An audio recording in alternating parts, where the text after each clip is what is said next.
तत्वाची कंठ स्वरूपी विराली श्रीराम जीवना देण्या अर्थ सद्गुरु काका समर्थ जीवत्वाचा अंत आत्मा रामी केला श्रीराम सुखा सारिखे पूर्ण वैराग्य जाचे वसिष्ठा परी ज्ञान योगेश्वराचे कवी वाल्मिका सारिखा मान्य ऐसा नमस्कार माझा सद्गुरु रामदासा श्रीराम समर्थ श्रीराम. परमपूज्य श्री गुरु डॉक्टर काका यांना साष्टांग नमन करते.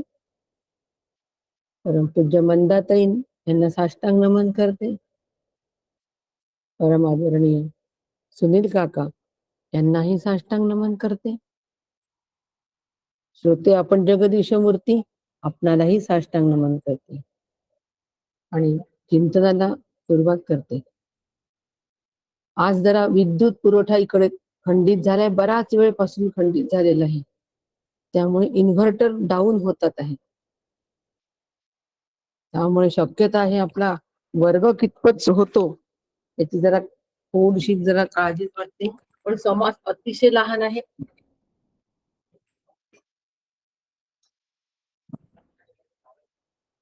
समाज छोटा आहे आणि म्हणून घेण्याची हिंमत पण करते आहे. जेवढा झाला तेवढा. थोडा लहान समाज आहे, मॅटर कमी आहे त्या समाजामध्ये. सुरुवात करते लगेचच. तेवढा साथ दिला तर फारच चांगलं, नाहीतर मग तुमच्या याच्यामध्ये आपण घेऊ. पण इन्व्हर्टर सगळे डाऊन झाले सकाळपासून. लाईन जरा बराच वेळपासून नसल्यामुळे. आजचा समासाचं नाव आहे गुणभूत निरूपण. समाज 10वा आहे गुणभूत निरूपण. आता समर्थांनी आपल्याला पंचमहाभूत जे आहेत त्या पंचमहाभूतांमध्ये आत्म्याचा अन्वय कसा असतो हे नीट समजून सांगितलेलं आहे, छान समजून सांगितलेलं आहे. आणि आत्माराम निरूपण सांगितलं, नाना उपासना निरूपण सांगितलं. नाना उपासना निरूपणाच्या माध्यमातून उपासनेचे जरी नाना प्रकार असले तरी सुद्धा ती उपासना जर आम्ही योग्य पद्धतीने केली, ती उपासना जर आम्ही जाणून केली तर उपासना आम्हाला कुठपर्यंत घेऊन जाते, निर्गुण ब्रह्मापर्यंत घेऊन जाते. आणि म्हणून इथपर्यंत घेऊन जाणारी जी उपासना आहे ती कशी करावी लागेल, ती जाणतेने करावी लागेल, ती जाणून करावी लागेल. हे आपण काल बघितलं. आणि आज समर्थ आम्हाला सांगतात आहे की ह्या 5 महाभूतांचा परत त्यांनी हा सगळा विस्तार मांडलेला आहे. या 5 महाभूतांपासून कसं तयार होतं आणि त्या 5 महाभूतांच्या अंतर्गत 3 गुण कसे आहेत ह्याचा सुद्धा समर्थ आज या समासामध्ये उल्लेख करतात आहे. आणि समर्थ म्हणतात आहे की हे सगळं समजून घ्यायला एखाद्याला शक्य आहे, सगळ्यांना ही गोष्ट शक्य नसते. कारण बुद्धीला सगळं आकलन होणं शक्य नसतं. एका बुद्धीमध्ये इतकं सगळं आकलन होणं शक्य नसतं. आणि शास्त्रात सुद्धा एक वाक्यता असतेच असं नाही, काही प्रमाणामध्ये थोडासा बदल होतोच शास्त्रामध्ये, तेवढा तो अपेक्षितच आहे. म्हणून तर्काने पूर्ण निश्चय होतच नाही. जर शास्त्राचा अभ्यास केला आणि शास्त्राच्या अभ्यासावरून जर आम्ही तर्क काढत गेलो तर त्या तर्काने निश्चय होत नाही, हे पक्क लक्षात घ्यायचं. म्हणून नुसतं शास्त्राभ्यास पुरेसा आहे का? अजिबात नाही. नुसता शास्त्राभ्यास पुरेसा नाही. बरं, नुसतंच शास्त्राभ्यास पुरेसा जसं नाही तसं नुसतंच आमच्या एका बुद्धीला नुसतं पंचमहाभूतात्मक सृष्टी आहे असं नुसतं स्पष्टीकरण सांगून दिलं तरी सुद्धा आम्हाला तत्वाचं आकलन होत नाही. आज समर्थ आम्हाला उपासनेचं महत्व सांगतात. नाना उपासना निरूपण सांगितलं, पण आजच्या समाजामध्ये समर्थ आपल्याला सगळ्यांना उपासनेचं महत्व सांगतात आहे की उपासना केवढी महत्वाची. आणि ही उपासना जर आमच्याकडून योग्य रीतीने झाली, डोळस पद्धतीने झाली, ती जर उपासना आमच्याकडून निष्काम पद्धतीने झाली, निष्काम उपासना, निष्काम कर्म आणि निष्काम उपासना असं जर व्यवस्थित आमच्याकडून झालं, तर मात्र आम्ही कुठपर्यंत पोहोचणार आहे? परब्रह्मापर्यंत पोहोचणार आहे, उपासनेचा आश्रय घेऊन. म्हणून समर्थांनी उपासनेला आश्रय म्हटलंय. उपासनेचा मोठा आश्रय असं समर्थ आम्हाला म्हणतात. आपल्याला उपासना हा आश्रय वाटतो का? सगळ्यात महत्वाचा विषय. उपासनेचा मोठा आश्रय, उपासने विण निराश्रय, उदंड केले तरी तो जयो प्राप्त नाही. उपासनेचा मोठा आश्रय, उपासना हा फार मोठा आश्रय आहे. कशाचा आश्रय हा? ह्या उपासनेच्या आश्रयाला येऊन आम्हाला काय मिळणार आहे? खूप पाऊस सुरू असतो आणि आम्ही एखादा आश्रय शोधतो आणि आम्हाला पटकन एखादा आश्रय मिळतो, एक देरेदार झाड मिळतो, आम्ही त्या झाडाखाली उभं राहतो. आता झाडाखाली उभं राहिल्यामुळे आम्हाला काय मिळालं? आम्ही पावसात भिजण्यापासून वाचलो. कडक उन्हात चाललोय, खूप नाही सहन झालं, एखाद्या झाडाच्या सावलीमध्ये येऊन उभं राहतो, थंडगार हवा मिळते. मग आम्हाला ते झाड आश्रय वाटतं की नाही? उन्हापासून वाचण्यासाठी ते झाड आश्रय वाटतं. म्हणजे आम्हाला झाड जसं आश्रय वाटतो, ऊन पाऊस या सगळ्यापासून वाचण्यासाठी आश्रय वाटतं, झाड आश्रय वाटतं. आम्हाला आमची संपत्ती आश्रय वाटते. पैसा सगळं काही आहे, सबसे बडा रुपया, संपत्तीचा आश्रयावर आम्ही राहतो. आणि संपत्ती असली, पैसा असला तर आम्ही काही करू शकतो, असं एक आमचा गोड गैरसमज असतो. आणि म्हणून आम्ही त्याच्या मागे लागतो. वाटेल ते झालं तरी, एवढा ऐसी दशा येईल पुढे, मन होईल वेडे, जमवून ठेवा रोकडे बँकेमध्ये.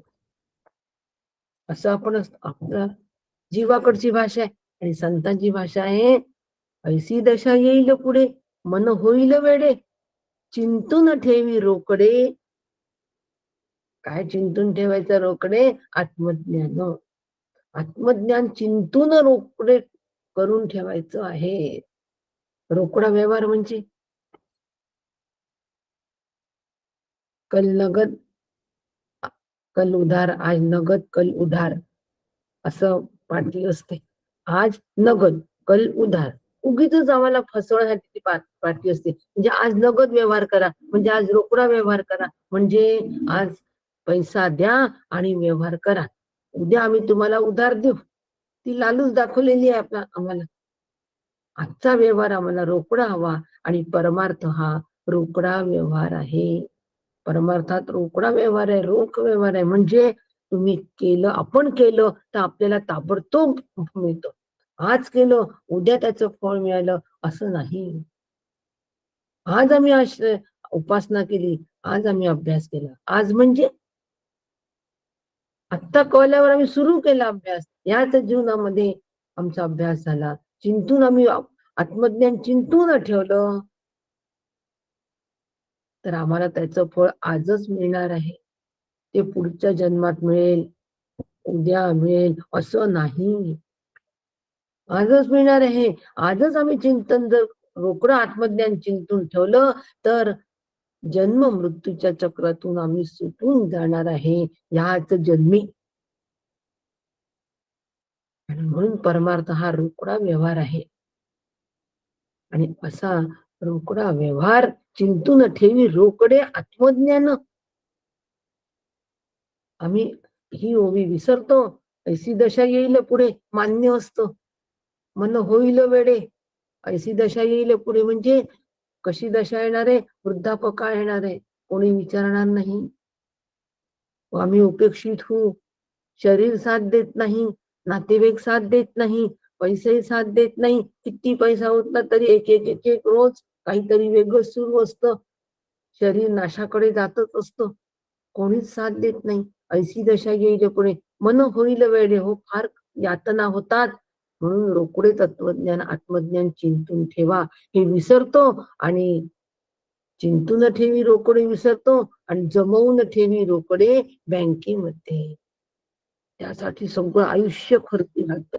वेळ नाही हो, इतकं आम्हाला जमवून ठेवायचंय. म्हातारपणची काठी आहे ती, म्हातारपणचा आधार आहे तो.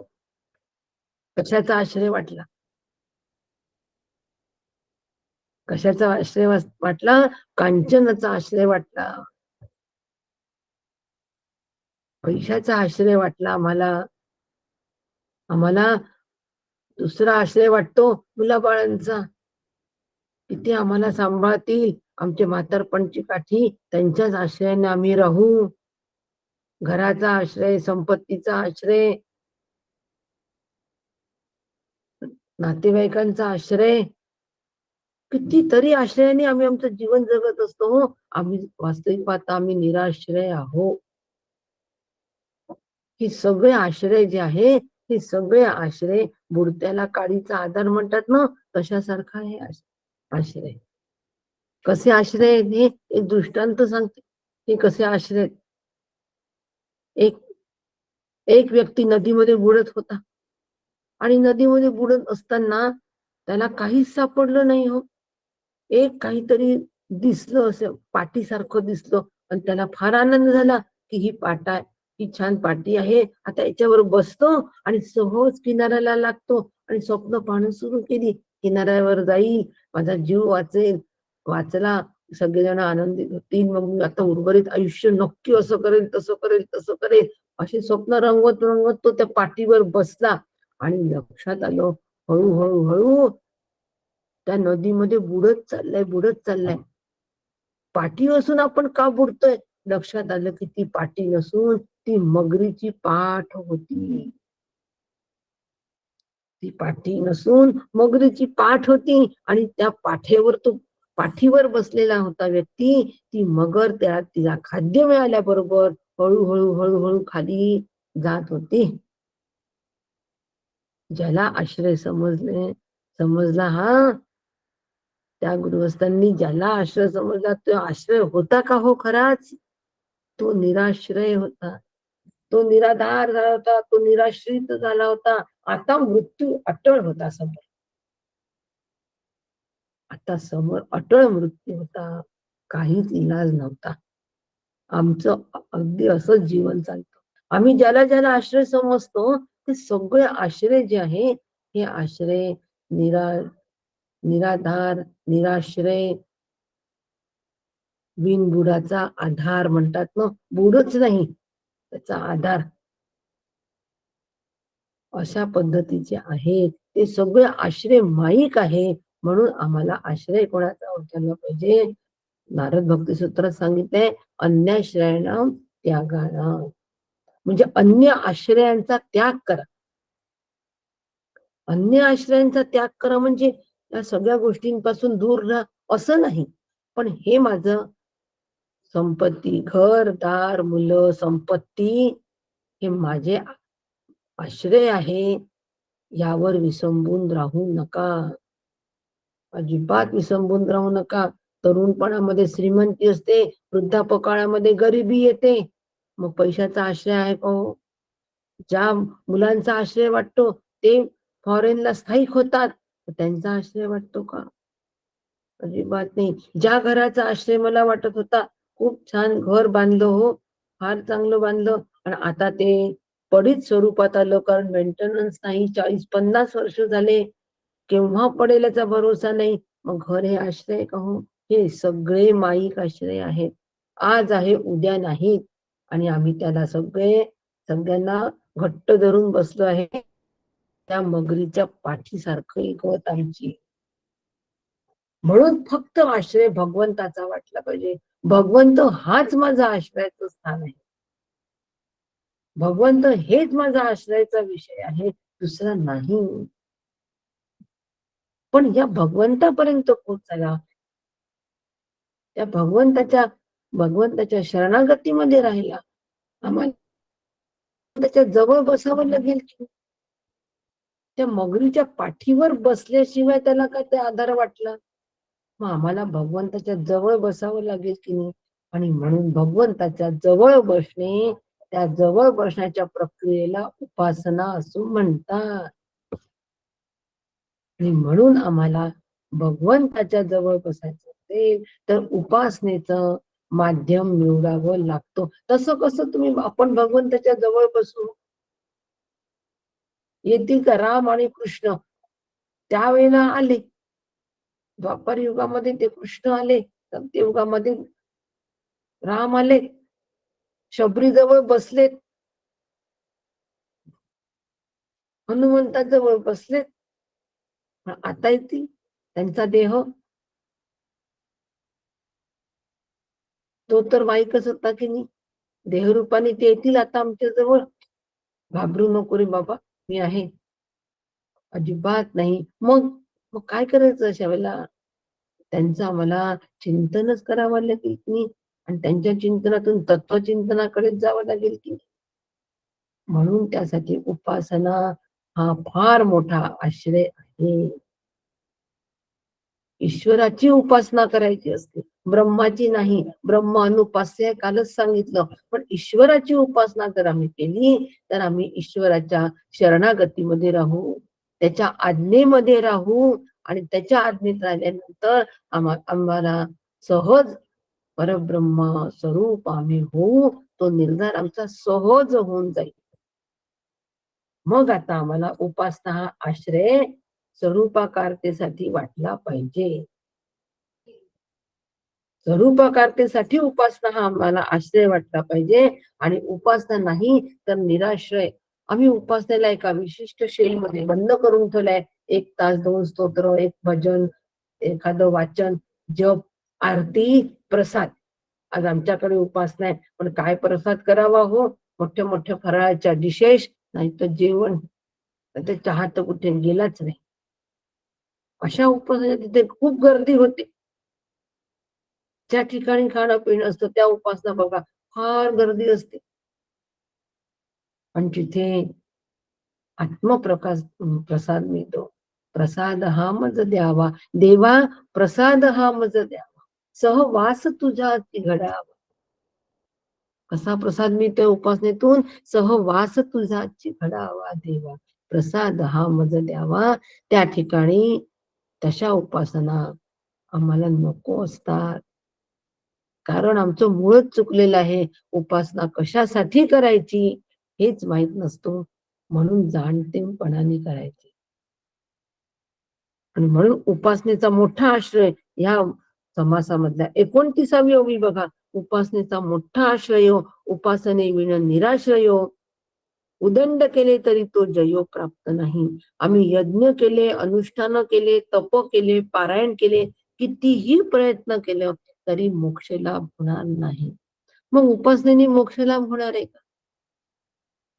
उपासना सुद्धा कर्माचाच भाग आहे. उपासना सुद्धा कर्माचाच भाग येतो. मग उपासनेने आम्हाला मोक्ष मिळेल का असं म्हणायचंय का? नाही हो. आम्हाला उपासनेने आमचं चित्त शांत होणार आहे. जे चित्त अत्यंत विक्षेप असतो, चंचल मन कृष्णा, अतिशय चंचल जे आमचं मन असतं, हे चंचल मन शांत होणार आहे. जे सतत विषयात भटकत असतो, फुलपाखरासारखं बागडत असतो विषयांमध्ये, क्षणात हा विषय, क्षणात तो विषय, क्षणात तो विषय. मोबाईलचे आपण फंक्शनिंग किती फास्ट करतो हो. हे बोट अगदी सतत चालूच जातं, टक टक टक टक टक टक टक टक. युट्यूब पटपट पटपट पटपट पाहत जातो. केवढं चंचल मन आहे बघा. युट्यूबच्या माध्यमातून आपण केवढं चंचल झालो हो. केवढं फास्ट चालतं ते बोट अगदी. अशा अनेक विविध वाटांनी हे मन जे धावणारं मन आहे ते फक्त भगवंताच्या चरणी तिथे स्थिर राहतो, दृढ होत. ती उपासना, त्याला भगवंताच्या तिथे स्थिर करण्यासाठी जो आम्ही सगळा प्रयत्न करतो त्याला उपासना असं म्हणतात. मग ते करण्यासाठी आम्ही कितीही यज्ञ केले, अनुष्ठान केले, तप केलं, तरी काहीच फायदा नाही. ते चित्त शांत होणार नाही. चित्ताला जर शांत करायचं असेल, त्याला स्थिर करायचं असेल, तर सतत अनुसंधान भगवंताचंच आम्हाला ठेवावं लागेल. तेव्हाच ते स्थिर होईल. एकाच विषयावर स्थिर होईल ते. तोपर्यंत नाही. फुलपाखरू बघा, फडफड फडफड फडफड सगळ्या फुलावर फडफडतो ते. पण ज्या फुलामध्ये मध असतं ना, कशासाठी फडफडतो ते माहितीये का? प्रत्येक फुलावर त्याला मध हवा असतो. आणि ज्या फुलामध्ये मध असतो ना, तिथे ते स्थिर असतं. आपले दोन्ही पंख अगदी स्थिर केलेले असतात. आणि मध काय सुरू असतं? मकरंद पान चालू असतं त्या फुलावर. आपल्याला वाटतं आता ते स्थिर बसलं, परंतु ते फक्त मकरंद पानासाठी स्थिर. आम्हाला सुद्धा अद्वैत मकरंदाचं पान करायचं आहे. अद्वैत मकरंद नावाचा सुंदर ग्रंथ आहे हो, फार अप्रतिम आहे. कधी चान्स आला तर आपण नक्की पाहू, अभ्यास करू. आपल्याला अद्वैत, मग ह्या जीवाला अद्वैत मकरंदाचं पान करायचं आहे.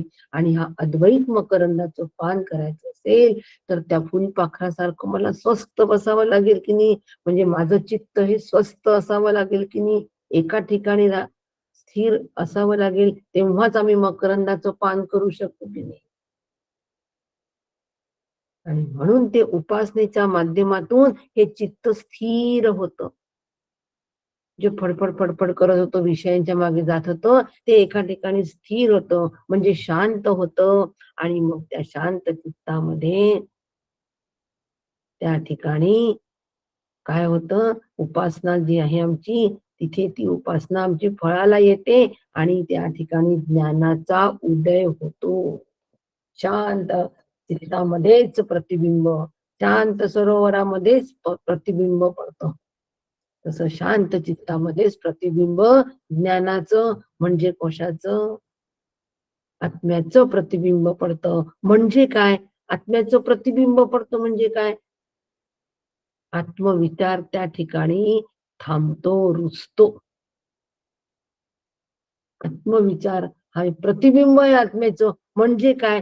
आत्म्या आत्म्यामुळे आत्म्याच्या अधिष्ठानामुळे आम्हाला विचाराचं काय होतं?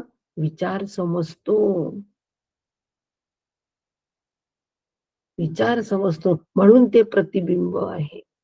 तो विचार समजतो आणि म्हणून समजणे जे विवेकाचे, तेही आत्म्याविण कैचे. 27वी ओवी बघा. समजणे जे विवेकाचे, तेही आत्माविण कैचे.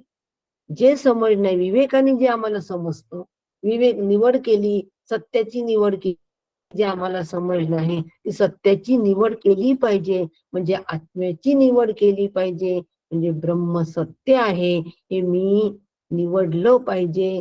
हे जे आहे, हे जे मला समजतं, हे सुद्धा आत्म्याविण कैचे. आत्म्याच्या अधिष्ठानाशिवाय सुद्धा हे ज्ञान आम्हाला होत नाही. आत्मा ज्ञान रूप आहे.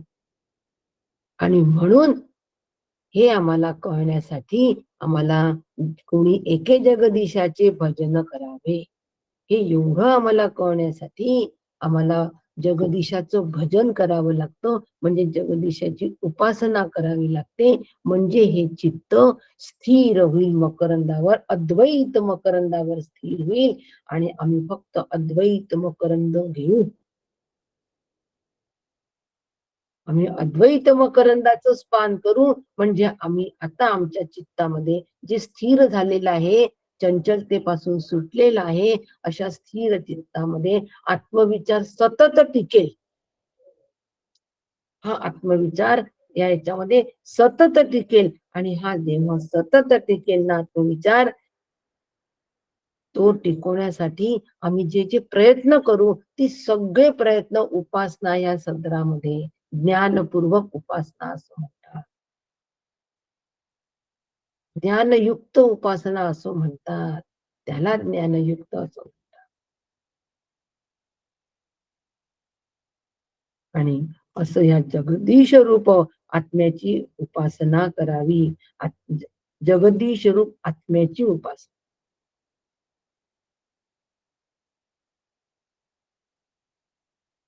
जगदीश रूप आत्म्याची उपासना आम्ही करावी. म्हणजे जगदीश रूप म्हणजे ईश्वर जो आहे त्या ईश्वराची उपासना करावी. तो अंतरात्मा आहे.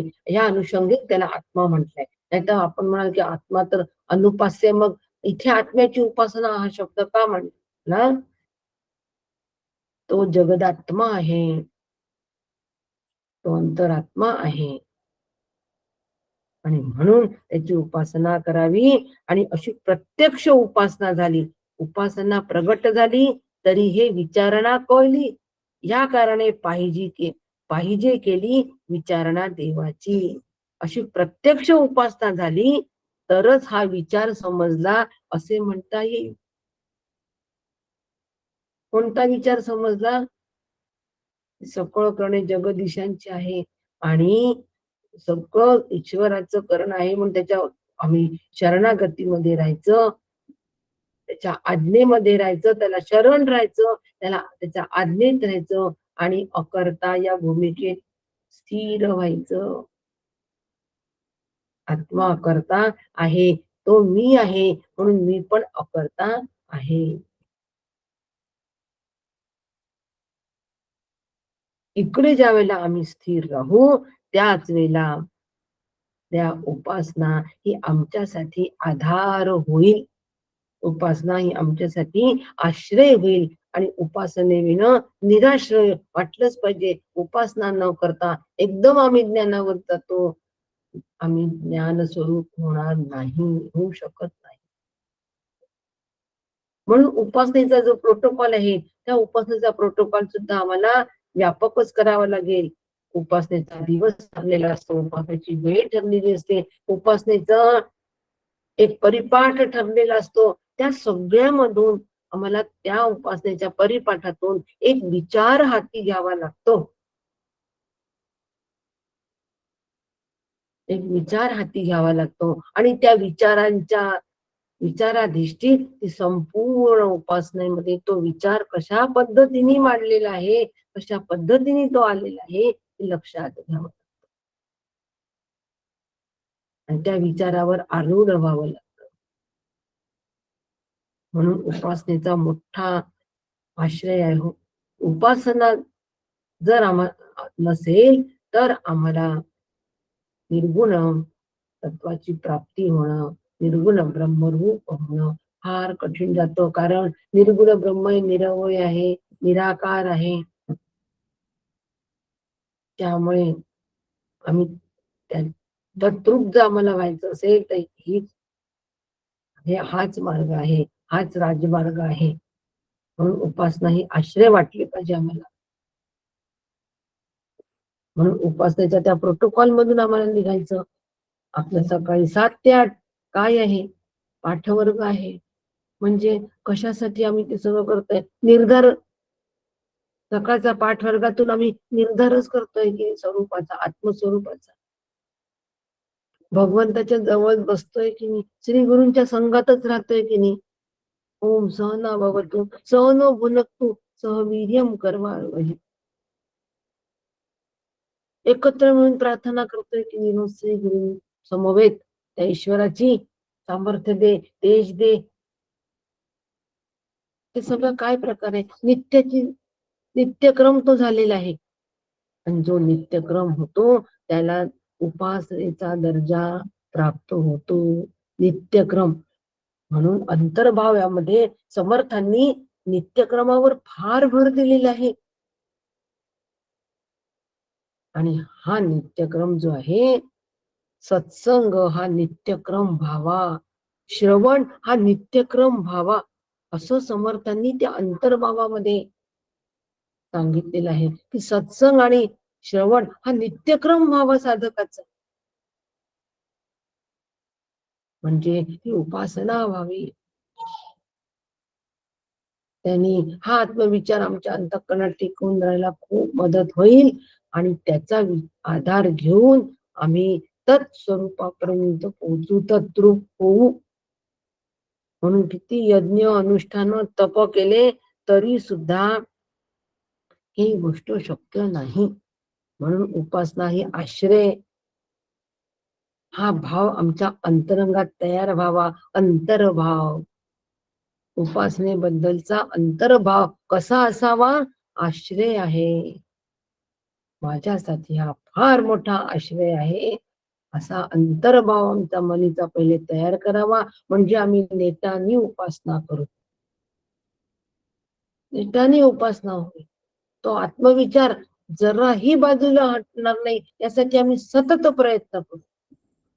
झाला सत्संग, आता ना थोडासा जरा आराम करतो, बरं वाटतं नाही का? जरा रोज त्या आत्मा माया ब्रह्म, जरा शुक्रवार शनिवार बरं वाटतं. शनिवार रविवार तर खूपच छान वाटतं. सकाळी 7 ते 8 काहीच नसतो, जरा छान झोप घेऊन घेऊ. शनिवार रविवार सत्संग नसतो, नाही तर रोज सोमवार ते शुक्रवार अगदी आम्ही बांधलेलोच आहोत. मग आता आम्ही शनिवार रविवार आम्ही मोकळं वाटतं. आता आम्ही निराधार झालो, शनिवार रविवार निराधार झालो. हो, सत्संग नाही, श्रवण नाही, आता कसं होईल माझं? नाही करमत, सत्संग नाही, श्रवण नाही. शनिवार रविवार पण उठतोच 7 वाजता आणि बसतो अभ्यासाला, व्यक्तिगत अभ्यासाला बसतो. काय झालं आठवडाभर, कोणते श्लोक झाले आठवडाभर, त्या श्लोकाच्या अंतर्गत कोणत्या महत्वाच्या ओव्या उद्धृत केल्या गेल्या, कोणत्या नोट्स मी कशा काढल्या, काय विचार आहे. सोमवार ते गुरुवार पर्यंत कठोपनिषदाचा जो काही भाग झालाय त्याच्यावर आपले 2 विचार, 2 ओळी जरी आम्ही लिहून काढल्या तरी सुद्धा फार मोठा आमचा तो आधार होणार आहे, फार मोठा आधार होणार आहे. ते 2 दिवस आमच्या बुद्धीवर धूळ साचणार नाही, अविद्या पकडणार नाही. आता आपल्याला उपासना हे आश्रय वाटायला लागले. आणि शनिवार रविवार सत्संग नाही, श्रवण नाही, तर की आम्हाला करमतच नाही. आम्हाला कसं अगदी कसं वाटतं, उदास उदास वाटतं असं आपण म्हणतो. पण ती उदासीनता दूर काढण्यासाठी आमच्याजवळ रस्ते नाही, फक्त श्रवण आणि सत्संग एवढंच असते. श्रवण आणि सत्संगाचा उपयोग आम्ही आमच्या मननासाठी, चिंतनासाठी करून घ्यायचा, तोही उपासनेचा एक भाग आहे. तोही उपासनेचा भाग आहे. अहो, वयाच्या वया भरून जातील शनिवार रविवार मध्ये. दर शनिवार रविवार आपण सोमवार ते गुरुवारचा थोडासा चारण घ्यायचा प्रयत्न केला की नाही, आणि त्या माध्यमातून 2 दिवस तो विचार ठसवून घ्यायचा कठचा, आणि सोमवारी परत फ्रेश होऊन यायचं. तो मागचा विचार नीट पक्का ठेवून आतमध्ये नीट घट्ट बसवून पुढचा विचार काय आहे, स्वरूपाकारतेच्या दृष्टीने पुढचा विचार मला कसा नेतो आहे. एक द्वैत तत् 8 वेळेला, आणि संपूर्ण कठोपनिषदात 12 वेळेला, 12 वेळेला निश्चितार्थ ज्ञान आमच्याकडे देतात आहे. म्हणजे ठोकून पक्का करतात आहे ते विचार. मग श्रुती माऊली केवढी दयाळू आहे, पक्का विचार करतात. त्याच्यासाठी आम्हाला काय करावं लागेल? शनिवार रविवार दिलेला आहे ना, त्याचाही उपयोग करावा लागेल. उपासनेचा आश्रय, काही दिवस असा अभ्यास केल्याशिवाय तो होणार नाही, असा आश्रय घेतल्याशिवाय ते ठसणार नाही. एकदा तो आत्मविचार आतमध्ये स्थिर झाला, पक्का झाला, की मग आम्हाला वेगळं करावं लागत नाही. मग रोज पाठवणका असला तरी चालतो, नसला तरी चालतो. आमचा आतमध्ये विचार निर्गुण ब्रह्म ते निश्चळ अंतरी बिंबले, हिशोब झाला मायेचा, झाला निवाडा तत्वांचा, साध्य होता साधनाचा ठाव नाही. या स्थितीला आम्हाला यायचंय. म्हणून उपासना ही आश्रय, म्हणून उपासनेच्या आश्रयाला या, असं समर्थ म्हणतात आहे. आणि उपासना नसेल तर आम्ही निराधार झाल्यासारखं वाटलं पाहिजे. इथे तर आपल्याला एखाद्या महिन्यामध्ये प्राप्ती कमी झाली, धनप्राप्ती कमी झाली, तर पायाखाली जमीन सरकल्यासारखं होते. आता माझं कसं होईल? मग आता हे सगळे आश्रय तोडले पाहिजे. हो, तानाजीने दोर तोडले. सिंहगडावर सगळं सैन्य गेलं आणि घाबरलं सैन्य. उदयभानूचं सैन्य पाहून आणि मागे फिरायला लागले, पळायला लागले. तानाजी म्हणे, अरे मर्दांनो, फिरता कुठे मागे? मी दोर कापून ठेवले, तुम्हाला गडावरून उड्या मारून मरण येणार आहे, पण तू लढून मरण आलं तर काय वाईट. दोर कापले. आम्हाला पण अशी दूर कापावे लागते. प्रपंचाचा आधार जो आहे, हा आधार आम्हाला वाटता कामा नये, प्रपंच हा आधार वाटता कामा नये, आम्हाला उपासना आधार वाटली पाहिजे. कारण त्या उपासनेच्या माध्यमातून सगुणाच्या आधारे आधार वाटला पाहिजे. सगुणाच्या आधारे निर्गुण पावीचे निर्धारे. आता पटेलची नेहमी या ओळीच सगुणाचा आधार घेऊन निर्गुणाचा निर्धार कसा करायचा.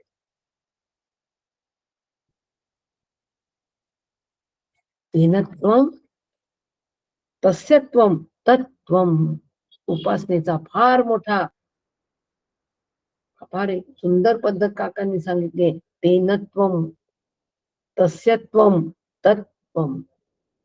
उपासना ही पद्धत. तेनत्वम, भगवंत माझा आहे. सुरुवातीला भगवंत हा माझा म्हणायचं. माझा आहे तो, तो माझा आहे, तो माझा आहे. मग आता तो माझा म्हटल्यानंतर त्याला आवडतो तसंच मी वागायचं. श्री गुरु माझे आहेत, माझे श्री गुरु, माझे श्री गुरु, माझे श्री गुरु, माझे श्री गुरु म्हटलं की श्री गुरूंना जे आवडतं ते तशा पद्धतीने आम्ही वागायला सुरुवात करतो ना. आवडतं श्री गुरूंना. काय आवडतं श्री गुरूंना? पिठलं भाकरी. हो, मग पिठलं भाकरीच. बायजाच्या घरी म्हटलं त्यांनी पिठलं भाकरी, मग पिठलं भाकरीच. माझे श्री गुरु आहे, त्यांना पिठलं भाकरी आवडते, पिठलं भाकरी कांदा. माझे श्री गुरु आहे, बटाटे वडा आवडतो, बटाटे वडाच. त्यांच्या आवडीचं आम्ही सगळं करायला तयार होतो की नाही. त्यांना माझं म्हटल्यामुळे की नाही. आधी तेनत्वम उपासनेचा प्रकार, वैचारिक पद्धतीची उपासना आहे. तस्यत्वम, मग असं करता करता माझी श्री गुरु, माझे श्री गुरु, माझा भगवंत, माझा भगवंत करता करता तस्यत्वम, मी त्यांचा. करिष्ये वचनम तव. मी त्यांचा, मी त्यांचा. आता मी त्यांचा आहे, ते म्हणतील तसं कर, ते म्हणतील तसं मी करेन. तया तया जाणावे, धरावे, सेवावे, तयांची सर्व ऐकावे, सर्व ऐकावे. हो, उपासनेचा भाग आहे. असं म्हणतात तस्यत्वम, मी त्यांचा झालो, मी त्यांचा झालो. आता मी माझ्या श्रीगुरूंचा आहे, माझा माझ्यावर पण अधिकार राहिला नाही. मग आता माझ्या मनासारखं झालं पाहिजे असं मला वाटेल का? पहा, मी उपासना हा आधार कसाही सांगते. ह्याच्यातून मी काय सांगते आहे, उपासनेचा आधार कसा असतो हे सांगते. मग आता मी श्री गुरूंचा झालो, मी भगवंताचा झालो, मी भगवंताचा झालो म्हणजे भगवंतानी आता जसं ठेवलं तसं मी राहीन. त्याची इच्छा जशी असेल तसंच मी राहीन. शरणागती, संपूर्ण शरणागती. मी त्यांचा आहे. मै गुलाम, मै गुलाम, मै गुलाम. तू है साहिब, तू है साहिब, तू है साहिब मेरा. मी त्यांचा झालो, मी त्यांचा झालो असं मला आधी, मला ते माझे, आधी त्यांना मला माझं करून घ्यायचं. आता माझं जेवढं असतं ना, ते सगळं हटलं की नाही. हो, पहिल्या याच्यामध्ये तेनत्वम मध्ये ते माझे, भगवंत माझा. मग आता माझी संपत्ती, माझं घर, माझे मुलं बाळ, माझा देह, हे सगळ्या माझ्या मधली जेवढी सगळी लिस्ट आहे ना, ही सगळी लिस्टच्या लिस्ट आता बाजूला होते. आणि माझा भगवंत, माझे श्री गुरु, हे माझे पण श्री गुरूंकडे येतो, माझे पण भगवंताकडे येतो. उपासना सुरू झाली, आश्रय सुरू झाला. नाहीच करमत. हो, नाही चैन पडत. तुझं विण रामा मज कंठ वेणा. ही स्थिती तेनत्वम मध्ये, तुझं विण रामा मज कंठ वेणा. नेत्री न ये रे, तुझं विण निद्रा. तुझ्याशिवाय आता नाही मला झोप येत. तुझ्याशिवाय मला एकही क्षण माझा एकही क्षण मला करमत नाही. काय संतांची स्थिती आहे. तेनत्वम का बरं? तू माझा आहे. आणि आता तू माझा या विचारामध्ये जर माझं मला दुसरं काही वाटत असेल तर रामा तुझा वियोग आहे. तुझी या वियोगे जीवत्व आले. तू माझा आहे रामा, तू माझा आहे रामा. यामध्ये जर का आता मला माझी संपत्ती माझी वाटायला लागली तर वियोग झाला तुझा. तुझा वियोग झाला आणि तुझ्या वियोगे जीवत्व आले आणि मी जीवदशेला प्राप्त झालो रामा. तुझा वियोग नाही सहन झाला. उपासना तेनत्वम तेनत्वम तस्यत्वम. आता मी त्यांचा मी त्यांचा मी माझ्या श्री गुरूंचा, मी कोणाचाच नाही. मी फक्त माझ्या श्री गुरु त्यांच्याच आज्ञेत राहील. बस संपूर्ण शरणागती भगवंताप्रती शरणागती. आणि मग संपूर्ण शरणागती पत्करल्यानंतर तत्वम म्हणजे मी भगवंत आहे. तोच मी आहे, तोच मी आहे. तत्वम तत्वम. उपासना आश्रय, पूर्ण आश्रय उपासनेचा धरून अशा पद्धतीची आमची उपासना जर होत असेल तर ती उपासना आम्हाला निश्चित पद्धतीने कुठपर्यंत नेईल? मोक्षापर्यंत घेऊन जाईल. म्हणून भगवंताची उपासना करायची, श्री गुरूंनी दिलेली साधना करायची आणि स्वाध्याय करायचा. श्री गुरूंनी दिलेलं साधन स्वाध्याय. साधन दिल्यानंतर साधनाचं रूपांतर स्वाध्याय झालं पाहिजे. दिलं श्री गुरूंनी सोहम साधन दिलं. आता सोहमचा स्वाध्याय व्हायला पाहिजे. म्हणजे प्रत्येक वेळेला 6 अहम मी तो आहे, मी तो आहे. मला ऐकू येत आहे कारण कोणामुळे ऐकू येत आहे? आत्म्यामुळे ऐकू येत आहे. आत्म्याच्या अधिष्ठानावर ऐकू येत आहे. तो आत्मा मी आहे. 6 अहम. मला डोळ्यांनी सुंदर दृश्य दिसतंय. कोणामुळे दिसतंय? आत्म्यामुळे दिसतंय. तो आत्मा मी आहे. 6 अहम 6 अहम स्वाध्याय म्हणतात त्याला. मग आता त्या दृश्यामध्ये रमणं नाही तर आम्ही 6 अहम मध्ये रमतो, सोहम मध्ये रमतो. मला मला कोणीतरी टचकन बोललो, वाईट वाटलं हो फार. टचकन बोलल्याचं वाईट वाटलं. लगेच मनात विचार आला, वाईट वाटलं म्हणजे काय झालं? दुःख झालं म्हणजे काय झालं? दुःखाचं ज्ञान झालं. कोणामुळे झालं? आत्म्यामुळे झालं. तो ज्ञानरूप आहे म्हणून मला ज्ञान झालं. तो मी आहे. 6 अहम 6 अहम. स्वाध्याय झाला सुरू. सोहम साधन दिलं श्री गुरूंनी आणि सोहमचा आम्ही स्वाध्याय केला. श्री गुरूंनी सांगितलं साक्षीत्व स्वाध्याय. साक्षीत्व करायचं. स्वाध्याय झाला आणि मग साक्षीरूप होऊन आम्ही एक दिवस राहतो. एक दिवस आम्ही साक्षीरूप होऊन राहतो. मोक्ष असा विश्वास आमचा उपासनेप्रती असावा असं मी रामदास म्हणतो, असं समर्थ म्हणतात. या ठिकाणी समर्थांनी स्वतःला परत रामदास म्हणून आमच्या समोर आले. आम्ही त्यांना समर्थ म्हणतो पण ते स्वतःला रामाचा दास समजतात. उपासनेचा त्यांनी या ठिकाणी आग्रह धरला आहे. आश्रय आहे उपासना म्हणून त्यांनी दास म्हटलेलं आहे. दासच आश्रयाने राहतो की नाही? दास म्हटलं की आश्रय आला की नाही? कोणाच्या तरी आश्रयाने असतो म्हणून त्याला दास म्हणतात की नाही? म्हणून समर्थांनी ते म्हटलंय की रामदास मी म्हणतो. आणि अशी उपासना जी आहे ही उपासना आम्ही नित्याची करावी. नित्याची करावी. नित्यनेम आमचा व्हावा असं समर्थांचा आग्रह उपासनेबद्दलचा या समासामध्ये आहे. आणि कशासाठी उपासना करायची? काय समजून घ्यायचं या उपासनेतून? या उपासनेतून आम्हाला हेच समजून घ्यायचंय की पंचभूत चाले जग, पंचभूतांची लग बग, पंचभूते गेलिया मग काय आहे?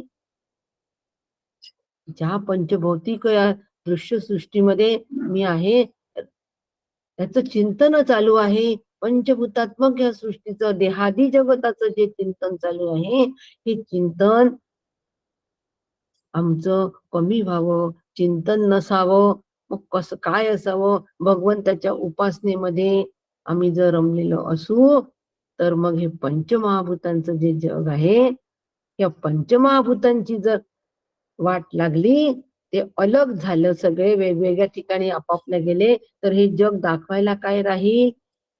राहणार नाही. मग या जगाचा जो विचार करायचा आहे, या जगाचा आम्हाला जो निवाडा करायचा आहे, तो कसा करायचा आहे?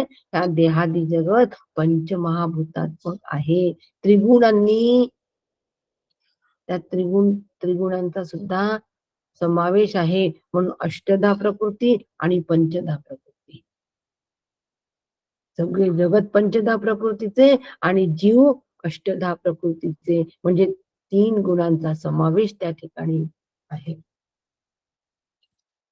असा सतत विचार आम्ही करायला पाहिजे. म्हणून समर्थांनी त्या ठिकाणी श्रोत्यांनी प्रश्न विचारला की, अहो स्वामी, श्रोता वक्त्याचं बोले, भूतांची महिमे वाढविले, सुरुवातीच्या ओव्या घेऊ.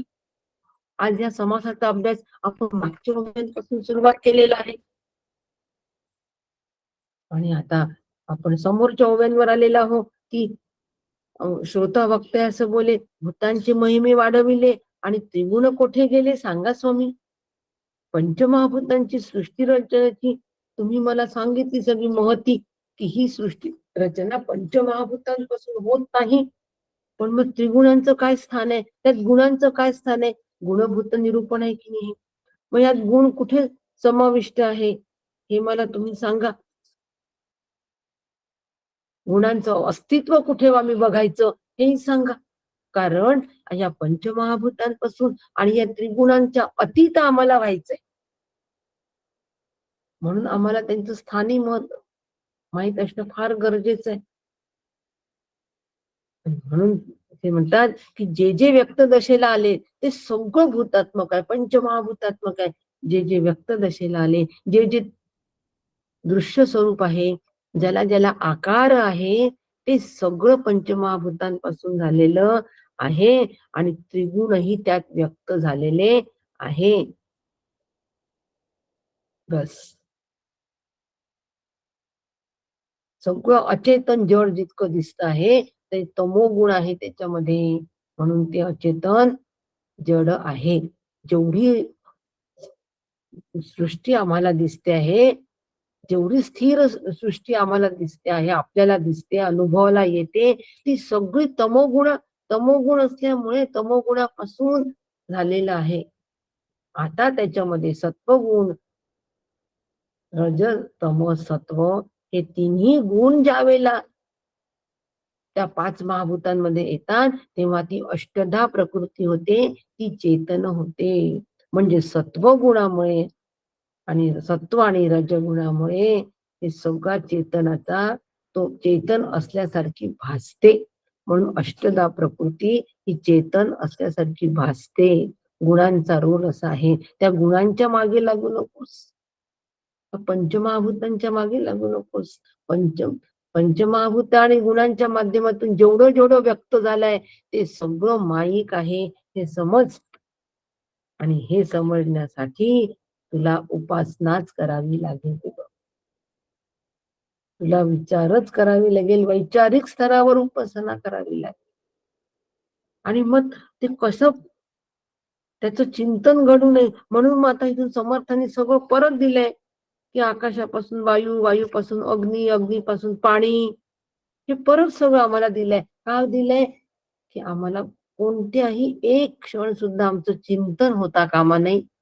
या अष्टधा प्रकृतीचं नाही, पंचधा प्रकृतीचं पण चिंतन होता कामा नये. आम्ही याच्यामध्ये जर रमलो, तर मग आम्ही आमच्या आत्मस्वरूपापासून निश्चितपणे वेगळं होऊ. आणि म्हणून समर्थ आम्हाला वारंवार आतापर्यंत कितीतरी समासामध्ये त्यांनी हेच सांगितलंय. कदाचित आपण सगळे साधक लोक आहात, आपला अभ्यास छान झालाय, कंटाळा पण येईल, काय सारखं सारखं समर्थ हे सांगत आहे, पण सारखं सारखं सांगावं लागतं. इतकी सहज प्रवृत्ती हो. आज नुसता जर आपल्याला मी पेन दाखवला ना, हा बघा अमेरिकेहून पेन आणला असं जर मी म्हंटल ना, आपल्याला असतो मेड इन चायना इंडिया, काय असतो तो असतो टप्पर पेन असतो. जर मी आपल्याला दाखवला बघा पेन अमेरिकेहून आणला, तर आपण अमेरिकेहून पेन आणला म्हणून उत्सुकतेने आम्ही तो पेन बघू बघू बघू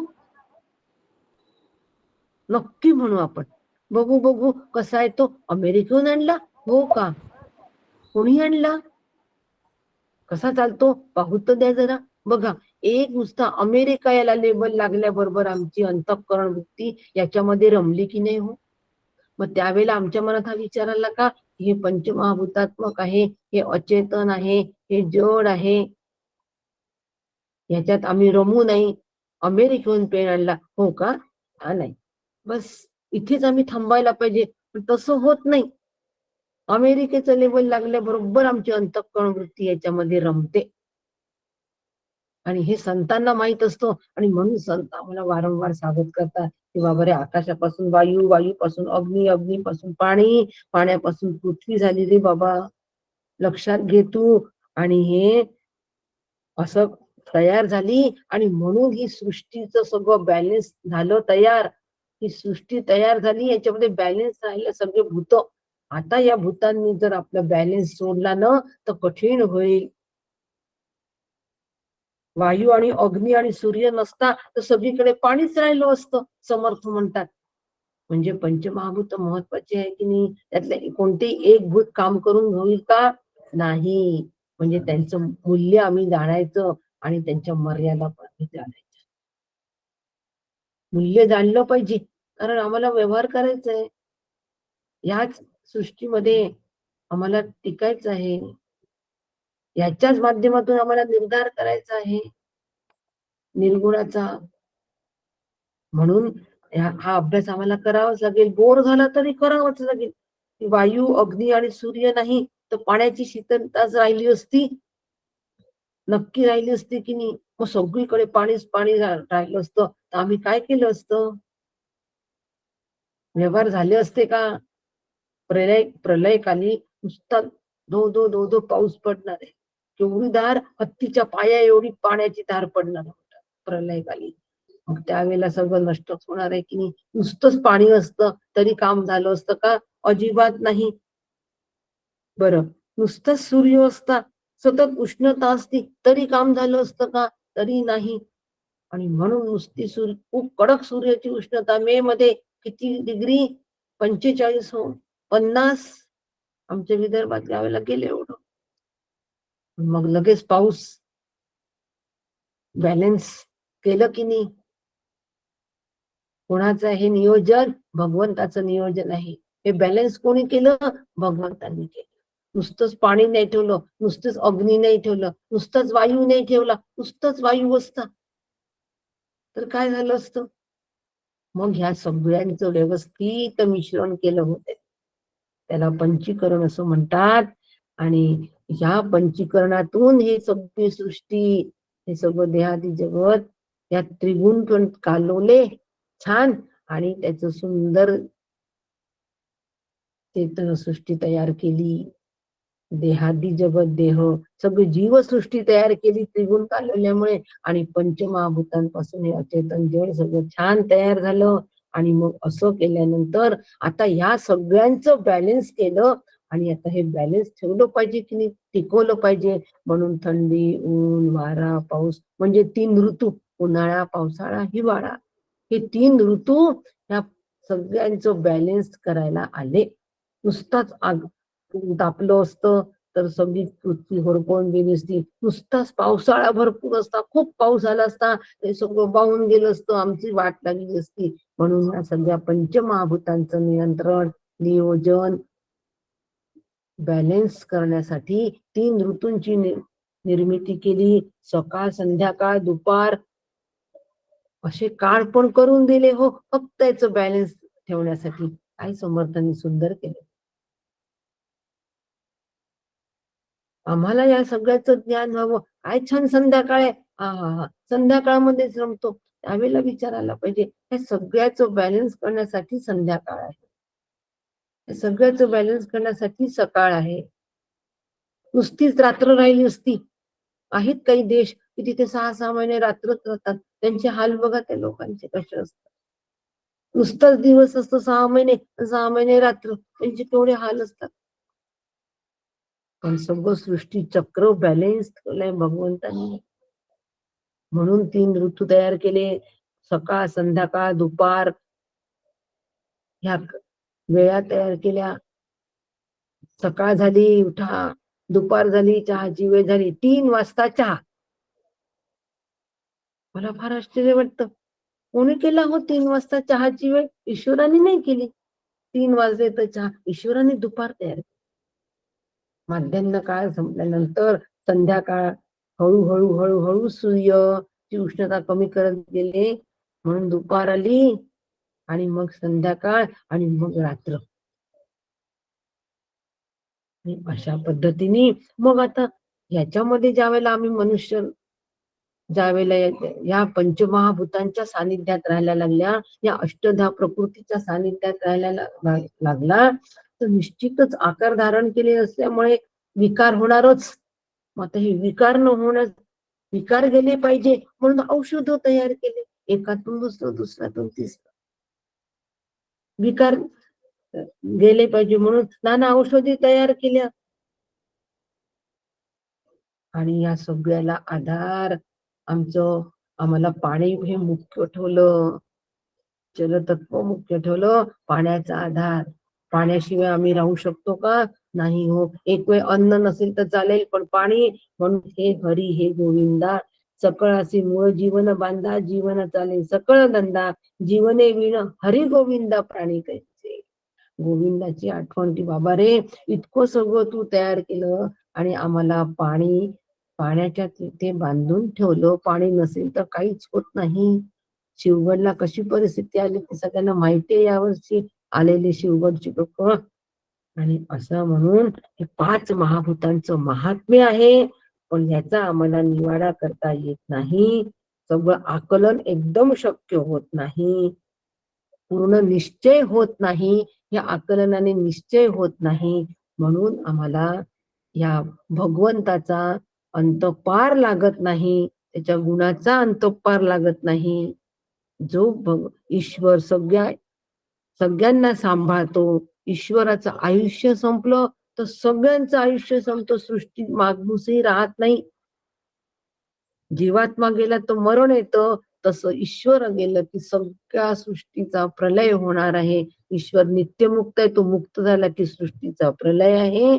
आणि असो सगळा अभ्यास करायचा आणि विवेक मनामध्ये ठासून करायचा की ब्रह्म सत्य आहे आणि हे सगळं जगत मिथ्या आहे, माईक आहे. आणि ब्रह्म सत्य आहे, ते मी आहे.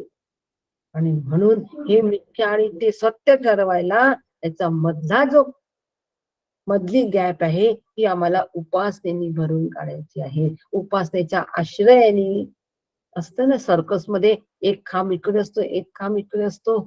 आता ह्या खांबावरून ह्या पोलवरून ह्या पोलवर जायचं असतं. जी कसरत करणारी असते बालिका, तिला तर ती काय करते, त्या दोराच्या आधाराने जाते आणि इकडच्या खांबावर जाते, दोरावर पाय ठेवून बॅलेन्स करत जाते. आम्ही बघतो काय काय ती करते, अगदी करतो की दोरावरून पाय ठेवून ती जाते, बॅलेन्स करत दुसऱ्या पोलवर जाते, आणि मग तिथे पकडते त्या पोलला, खाली उतरते. आम्हाला आश्चर्य वाटतं, पण आम्हाला तेच कर. मधला जो आहे हा उपासनेचा आहे दोर, त्याचा आश्रय घेत आम्हाला बॅलेन्स करत जायचंय. नाही तर उपासनेमध्येच आम्ही राहू, नाहीतर तिथे पडू, खाली मध्येच पडून जाऊ. पुनरपी जननम पुनरपी मरणम सुरू, परत उठा, परत पहिल्या खांब्यावर जा, परत चालायला सुरुवात करा. म्हणून बॅलेन्स करत करत करत दुसऱ्या खांबापर्यंत, कोणता दुसरा खांब, स्वरूपाकारता तिथपर्यंत जायचं आहे. हे आम्हाला विवेकाने समजून घ्यायचं आहे. म्हणून जगदीशांचं भजन करायचं, असं समर्थ या प्रमाथाच्या माध्यमातून सांगत आहे. आणि तिसरे दासबोधे गुरु शिष्य संवादे गुणभूत निरूपण नाम समास 10वा. जय जय रघुवीर. लाईंनी बरी साथ दिली. भगवंताची इच्छा होती. जय जय रघुवीर समर्थ. जय जय रघुवीर समर्थ.